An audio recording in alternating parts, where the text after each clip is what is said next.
भाई, किसी मित्र को अगर ऐसा लगता हो कि ये जो डॉक्टर होते हैं, जो एलोपैथी वाले, जो अस्पतालों में आपका इलाज करते हैं, जिसको ऐसा लगता है कि वो आपका इलाज करते हैं, उनके लिए ये वीडियो है।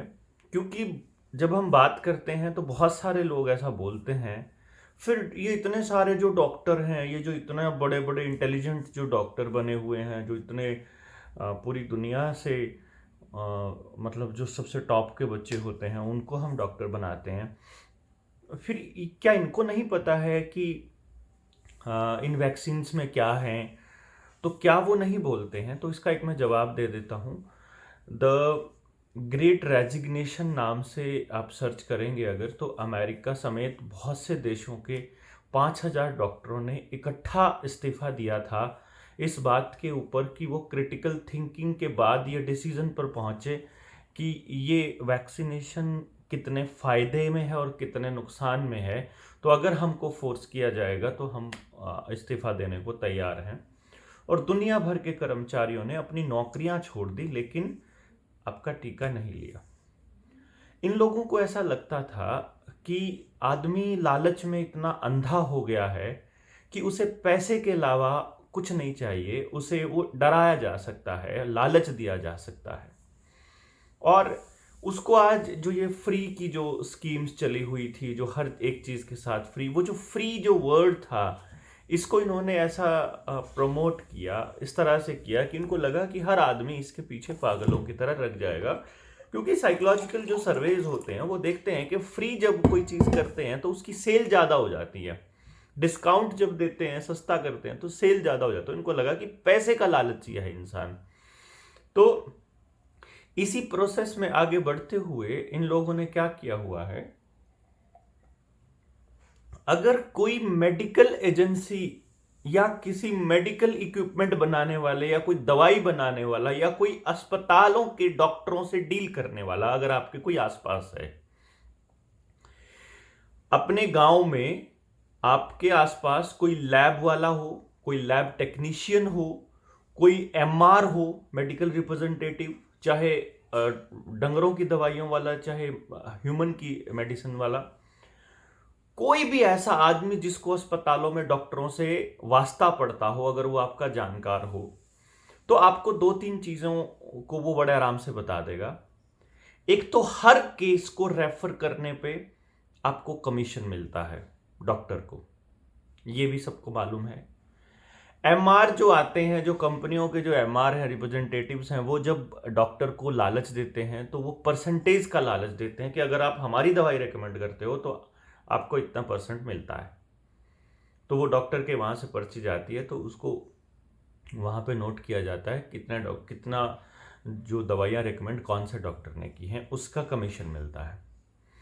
आप कोई अल्ट्रासाउंड रेकमेंड करते हो, आप कोई टेस्ट रेकमेंड करते हो, आप जो भी इलाज रेकमेंड करते हो, उसका आपको हिस्सा मिलता है। गांव में छोटे जो ये आरएमपीज जिनको बोलते हैं, रजिस्टर्ड मेडिकल प्रैक्टिशनर, या इवन कुछ रजिस्टर्ड भी नहीं होते, वो जो अपने दवाइयाँ देते हैं, किसी को भी घर में रखते हैं थोड़ी बहुत, किसी को कुछ हो जाए तो उनको मालूम होता है कि ये वाली दवाई काम करेगी, वो अगर किसी को रिकमेंड करते हैं और वो डॉक्टर को फोन कर देते हैं तो उनका भी हिस्सा होता है बकायदा। तो आपके इलाज में वो हिस्सा ऐड होके बताया जाता है, ऐड करके बताया जाता है। अगर आप सीधे आएंगे तो हो सकता है आपका इलाज सस्ता हो जाए, अगर आप उनके थ्रू आते हैं तो वो इलाज महंगा होता है। मेडिकल लाइन में काम करने वाला या उनसे किसी को वास्ता है या वो आपके दोस्त हैं, तो वहां पर हर आदमी आपको बता सकता है। और अगर ये आपको नहीं मालूम है तो इसका मतलब आप फिर किसी और ही दुनिया में हैं। इसके अलावा जितने भी ये टेस्ट पॉजिटिव आते हैं, पर टेस्ट पॉजिटिव सीएमओ को पैसा मिलता है। यहां तक कि टेस्ट करने वाले को भी कमीशन मिल रहा है। हर डेथ पे पैसा मिला है। जब सेकेंड वेव लाई गई थी, हर डेथ पे पैसा मिला था डॉक्टर को। आप लगाइए, आप अंदाजा लगा लीजिए कितना बड़ा खेल रहा होगा। 100 अरब डॉलर मोदी जी को डब्ल्यूएचओ से मिला था, वर्ल्ड बैंक से उस वक्त। कर्ज आपको मालूम हो, जिस वक्त ये लो आई थी, लॉकडाउन के लिए स्पेशल कर्ज मिला था, और ये आपको पता है ज़रूर, ऐसा हो ही नहीं सकता कि आपको ना पता हो। इसलिए मेरे दोस्तों, ये लोग पैसे के लिए कुछ भी कर सकते हैं, ये अपने लोगों को मरवा सकते हैं, ये अपने देश को बेच सकते हैं, ये अपनी माँ को लाइन में खड़ा कर सकता है। ये इतना घटिया इंसान है जो इस देश के शीर्ष पदों पे बैठा है। उस आदमी से आपको अगर ये उम्मीद है कि वो आपके भले के लिए सोच रहा है, और वो डॉक्टर्स जो मतलब सिर्फ पैसा बनाने के लिए नॉर्मल हो रही डिलीवरी को भी सिजेरियन कर देते हैं, जो छोटी सी बीमारी को नासूर बना देते हैं, वो आपके भले के लिए सोच रहे होंगे। आप सोचिए, डॉक्टर विश्वगुरु राय चौधरी ने 60,000 लोगों का डेटा दिया। जो लोग वेंटिलेटर पर आए थे उनके अस्पताल में, उनके वेंटिलेटर, उनका ऑक्सीजन सिलेंडर वहीं जाते ही उतार दिया गया। एक भी मरीज को एक भी दवाई नहीं दी गई और एक भी डेथ नहीं हुई।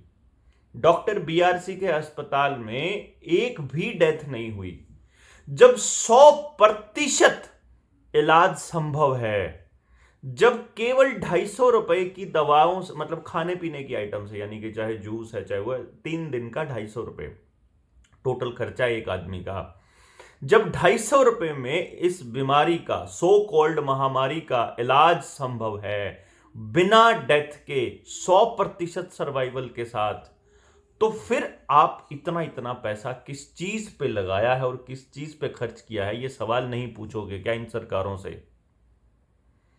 और वही तो तब की बात है जब डॉक्टर बीआरसी ने ये आंकड़ा आयुष मंत्रालय को दिया। पहले तो उनके खिलाफ कार्रवाई करने लगे, फिर जब वो थोड़े कड़े हुए तो उनको बाकायदा सर्टिफिकेट दिया गया कि इनका प्रोटोकॉल बेस्ट है, अप्रूव किया गया वो प्रोटोकॉल डॉक्टर बीआरसी का, और आज वो लाखों लोगों को ठीक कर चुके हैं। वो लाखों लोग आपके आसपास होंगे, आप में से भी जरूर होंगे, और आपने अगर अपना कोई खोया है तो वो अपना कैसे खोआ है, इसके लिए आपको 5G की टेस्टिंग के ऊपर भी सर्च करनी पड़ेगी, और आपको मालूम होगा कि अस्पतालों में लोग मारे गए, गलत दवाइयां देकर लोग मारे गए, जिसको दूसरी लहर का नाम दिया गया। आगे भी आने वाली है, जनवरी में तीसरी लहर आने वाली है, क्योंकि 5G का फुल ट्रायल होने वाला है, और जिन लोगों ने ये अमृत प्याला पिया हुआ है उनके साथ क्या होने वाला है ये कोई भी नहीं जानता। खुद वो लोग नहीं जानते जिन्होंने इस अमृत प्याले को उनके शरीर में डाला है। तो आने वाले वक्त में क्या होगा ये समय बताएगा, लेकिन हम छोटी छोटी बातें आपको बताते जाएंगे, जो छोटी नहीं है, असल में आपकी ज़िंदगी के लिए बहुत बड़ी हैं, बहुत ज़रूरी हैं, बहुत इम्पॉर्टेंट। उससे भी बड़ी बात यह है कि किसी डॉक्टर से ये पूछ लो कि भाई आपने मतलब कभी किसी को ठीक किया है क्या 100%? आपके पास गारंटी है क्या? जो डॉक्टर है आज का, वो क्या कर रहा है, वो एक ड्रग पुशर का काम कर रहा है। वो सिर्फ दवाई रेकमेंड कर रहा है, इसके अलावा उसे कुछ नहीं आता बेचारे को। हाँ ठीक है, सर्जन है, उनको थोड़ा बहुत काट छांट आती है, उनको सामान निकालना आता है, बस वो सामान निकाल के बेचने के लिए सिखाया जाता है उनको। बाकी आने वाले वक्त में वो ट्रांसप्लांट कैसे होगा वो सब कंप्यूटरों ने सीख लिया है, और ये न्यू वर्ल्ड ऑर्डर का हिस्सा है। अभी इन डॉक्टरों की भी छुट्टी होने वाली है। लेकिन डॉक्टर बीआरसी के पास जाएंगे आप, आपको हर बीमारी का शर्तिया इलाज मिलेगा। आप जाइए नेचुरोपैथी में, अगर आपकी बीमारी का इलाज है तो डे 1 आपको मालूम पड़ जाएगा कि आपकी बीमारी का इलाज है, आपको कहीं भागने की ज़रूरत नहीं है। तो फिर हम उन पद्धतियों को क्यों भूल रहे हैं जहां हमें कुदरती तरीके से ठीक किया जा सकता है, चाहे वो नेचुरोपैथी है, चाहे वो आयुर्वेदा है, चाहे वो एलोपैथी को छोड़ करके मतलब होम्योपैथी है। तो आपके घरों में, आपके जंगल में, आपके आसपास, आपके पड़ोस में ऐसी जड़ी बूटियां, ऐसे पौधे होते हैं जो आपको ठीक कर सकते हैं। एलोपैथी वाले डॉक्टर से एक मरीज मेरे को दिखा दीजिए आप, एक मरीज पूरे ब्रह्मांड में जिसको एलोपैथी के डॉक्टर ने ये कहा कि आपकी जो मर्ज था वो आपका मर्ज बिल्कुल ख़त्म कर दिया। आप एक बार एक बीमारी आपको हो गई, आपने एलोपैथी के डॉक्टर के पास जाना शुरू कर दिया, उसके बाद आप उसके परमानेंट कस्टमर हैं। परमानेंट कस्टमर, सोचिए।